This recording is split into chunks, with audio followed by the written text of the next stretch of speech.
Finally आज माझ्या झाडाला कळी आलेली आहे सुंदर अशी सदाफुलीची. मला वाटलं होतं झाडाला फुलं येतात की नाही, कारण की नुसतं ते झाड वाढत चाललं होतं आणि जर का नसतं ना फुल आलं तर माझं मन नाराज झालं असतं. पण जेव्हा कळी बघितली ना तेव्हा इतकं छान वाटलं. आता त्याला दुसरी अजून एक कळी आलेली आहे. आता पुन्हा ते पण फूल उमलेल. खरंच खूप छान वाटतंय. पण जेव्हा आपण झाड लावतो आणि त्याला असं फूल वगैरे नाही ना आलं तर खूप मन नाराज होतं. त्यानंतर इथे मी देवाची पूजा करून घेतलेली आहे आणि मग बाकी सगळे पुढच्या कामाला सुरुवात करते. आणि हा देवारा जसं की तुम्हाला खूप आवडतं बघायला माझं देवघर, म्हणून मी दाखवते. आणि जास्वंदाला पण रोज 1 किंवा 2 अशी फुलं येतातच येतात. आज ना मटकीची भाजी करणार आहे मस्तपैकी. तर छान असे मूळ आले, तसे बाहेरपर्यंत आलेत मूळ चांगले. तर मटकी निवडून घेते मी आणि फोडणी टाकून घेते भाजी. आणि इथे डाळ भाताचं कुकर पण झालेलं आहे. तर वरणाची पण एक छान अशी रेसिपी शेअर करणार आहे मी तुमच्याबरोबर. तुम्ही नक्की बघा ही व्हिडिओमध्ये आणि तुम्ही पण ट्राय करा. खूप छान होतं तसं वरण, चवीला पण सुंदर लागतं आणि सारखं तेच तेच खाण्यापेक्षा जरा वेगळं काहीतरी, म्हणून म्हटलं शेअर करावी. आता ही मटकी निवडून घेते मी आणि रेसिपी शेअर करते तुमच्याबरोबर वरणाची.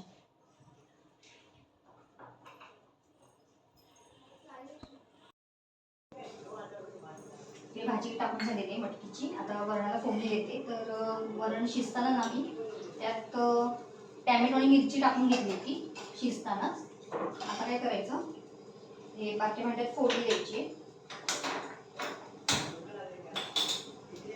आणि फोडणीसाठी काय माहिती का, फक्त कढीपत्ता आहे आणि हे दालचिनीचे 2 तुकडे आणि 2 लवंग, एवढंच फक्त फोडणी घालायचं आहे. आणि लसूण आपला.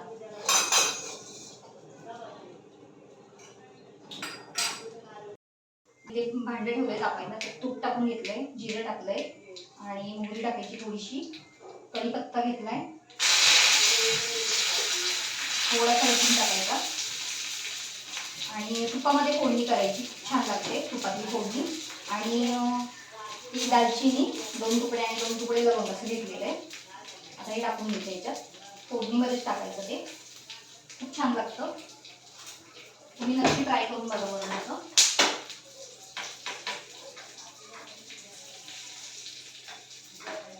आणि डाळ शिजताना मी ह्याच्यात ना टॅमॅटो आणि मिरची टाकून घेतलेली आहे डाळीमध्ये, त्यामुळे वेगळी काही टाकायला नको आहे आपल्याला. ही फोडणी आहे ना मी ह्याच्यात ओतून घेते.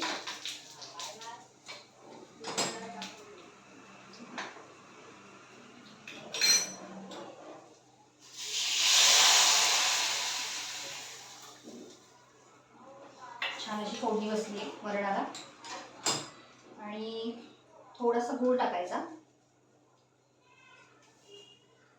आणि चवीपुरतं मीठ.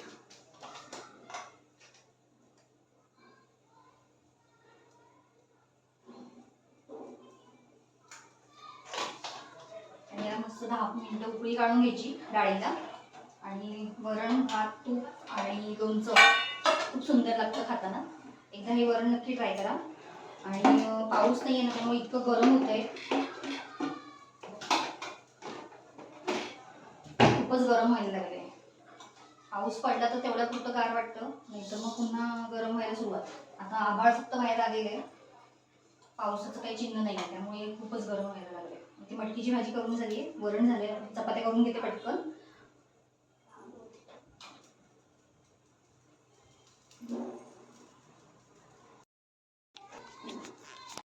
आभाळ आलंय तर चांगलाच पाऊस येऊन गेलाय आत्ता. आणि जेवण वगैरे झालंय आमचं, किचन कट्टा पण आवरून झालाय सगळा. आता हे आंबे आहेत, याचा ना गुळ आंबा करायचा आहे. साखर आंबा नाही करणार, साखर नाही घालणार आहे, गुळ घालणार आहे. मग कोण गुळ आंबा म्हणतं, कोण मोरांबा म्हणतं, मुरंबा. तर आता ते करून घेणार आहे मी आणि त्याचा शॉर्ट व्हिडिओ टाकेन, तर तो तुम्ही नक्की बघा. आता मी पटकन बनवून घेते ते आणि त्यानंतर तेलसुद्धा बनवायचं आहे. दुपारी झोपली नव्हती अजिबात, ते साखर आंबाच करत बसली होती. कारण की म्हटलं परत जास्त दिवस गेले की ती कैरी ती पिकून जाईल, त्यामुळे तोतापुरी आंब्याचा साखर आंबा केलेला आहे. साखर आंबा नाही, सॉरी, गुळ आंबा केलेला आहे. तर ते शॉर्ट व्हिडिओ नक्की बघा तुम्ही आणि तसा ट्राय करा, तुम्हाला आवडेल. बाहेर पाऊस मात्र अजून चालूच आहे, तो काय थांबायचं नाव घेतच नाही आहे. बारीक बारीक बारीक होईना पण येतोच आहे. श्री थोडासा आवाज कमी कर रे बाळा. श्री. आणि आता 2 दिवसातच शाळा चालू होईल, तर आता त्याची पण तयारी करायची आहे. सगळं आणून झालेलं आहे तसं. फक्त काल आम्ही गेलो होतो बाजारात त्याला व्हाईट युनिफॉर्म घ्यायचा होता म्हणून, पण शर्ट फक्त मिळाला, पॅन्ट काही मिळालेली नाही आहे. तर आता पॅन्ट घेण्यासाठी त्यांनी म्हणाले की 2 दिवसात येऊन जावा.